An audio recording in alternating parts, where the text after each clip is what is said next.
اگر میدان جنگ میں کوئی جنبی شخص شہید ہو جائے تو بھی اسے غسل نہیں دیں گے، اور نماز جنازے کا کیا بنے گا؟ بڑی دور تک پہنچے ہو. پہلی تو بات ہے آپ کو کیسے پتہ چلا کہ وہ جنبی ہے؟ چلے سمجھ لیتے ہیں کوئی کسی طریقے سے آپ تک کوئی ٹویٹ آ گئی، کوئی واٹس ایپ میسج آ گیا.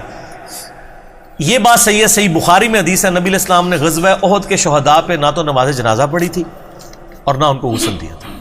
شہید کو غسل تو نہیں دیا جاتا، یہ تو ایگریڈ اپان مسئلہ ہے بخاری شریف کی حدیث کی روشنی میں. جنازے کے بارے میں آپشن ہے، اگر حالات کیٹاسٹرافک نہ ہو تو آپ جنازہ پڑھ بھی سکتے ہیں. بعد میں نبی علیہ السلام نے پھر پڑھا جنازہ، غزوہ احد کے شہداء بھی پڑھا نا 8 سال بعد جا کے، جس میں کہا کہ مجھے تم سے شرک کا خدشہ نہیں لیکن دنیا کے مال میں پھنس جاؤ گے. تو لیکن چونکہ جنگ میں کیٹاسٹرافک کنڈیشن ہوتی ہے، اب آپ جنازے پڑھ کے لوگوں کو اس میں تو بخاری مسلم میں آتا ہے ایک ایک قبر میں کتنے لوگوں کو بھی دفنایا گیا تھا، لادہ قبریں بھی نہیں کھودی گئی. تسی تو ایک ایک بابے کا مزار بنانے پھر رہے ہو، جڑے وڈے بابے نے وہ تو بیچارے ایک قبر ہی دفنائے گئے نے، وہ جنت میں پہنچ گئے، جنت میں اللہ تعالیٰ نے ان کو عطا فرما دیا، وہ ان قبروں کے محتاج ہیں. اس میں پھر پریفر کیا جاتا تھا جس کو یعنی قرآن زیادہ آتا تھا اس کو اوپر رکھا جاتا تھا اس قبر میں، اس لحاظ میں. ٹھیک ہے، داڑھی ناپ کے نہیں سر، قرآن کا علم. ٹھیک ہے نا جی. تو شہید کا یعنی نہ نماز جنازہ ضروری ہے اور غسل تو ہے ہی نہیں. اب اگر وہ جنبی بھی تھا تو کوئی مسئلہ نہیں سر، وہ اللہ کے پاس پہنچ گیا. جنبی کو نے غسل کیوں کرنا ہوتا ہے؟ اس نے بعد میں نماز پڑھنی ہوتی ہے.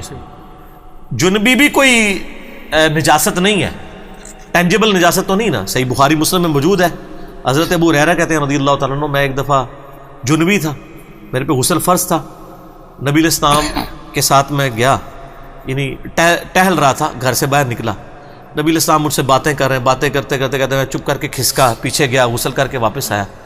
تو فرمایا تو کدھر نکل گیا تھا؟ کہ یا رسول اللہ میں ناپاک تھا. آپ فرمایا مومن تو کبھی ناپاک ہی نہیں ہوتا، مومن تو کبھی ناپاک نہیں ہوتا. یہ حکمی نجاست ہے، ٹینجیبل نجاست تو نہیں ہے نا.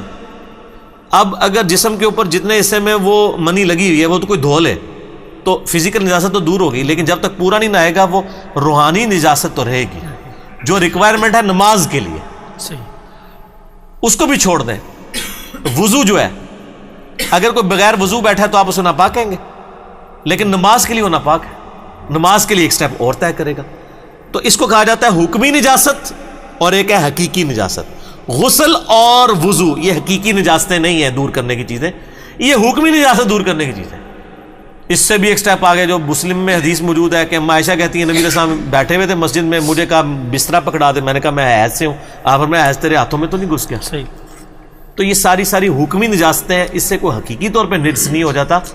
لہٰذا اگر ایک شہید ہو گیا ہے، اب اس نے کوئی نماز تو نہیں ادھر پڑھنی، تو دنیا کے احکامات تو اس کے اوپر لگتے ہی نہیں ہیں، اس کو اسی طریقے سے بغیر غسل کے دفن کر دیں اور انشاءاللہ اللہ کی جنتوں میں. نماز جنازہ اگر ٹائم ہے تو پڑھ لیں، ادروائز نماز جنازہ بھی کوئی ضروری نہیں ہے. جنازے میں آپشن ہے آپ کے پاس، بعد میں بھی پڑھ سکتے ہیں، نہ بھی پڑھیں کوئی نہیں ہے.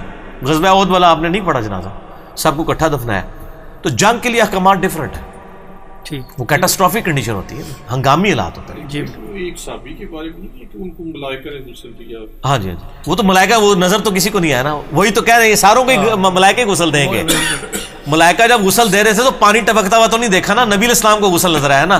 اگر پانی ٹپک رہا ہوتا سارے دیکھ رہے ہوتے تو پھر تو بریفنگ کی ضرورت ہی نہیں تھی، وہ سارا روحانی کام ہو رہا تھا.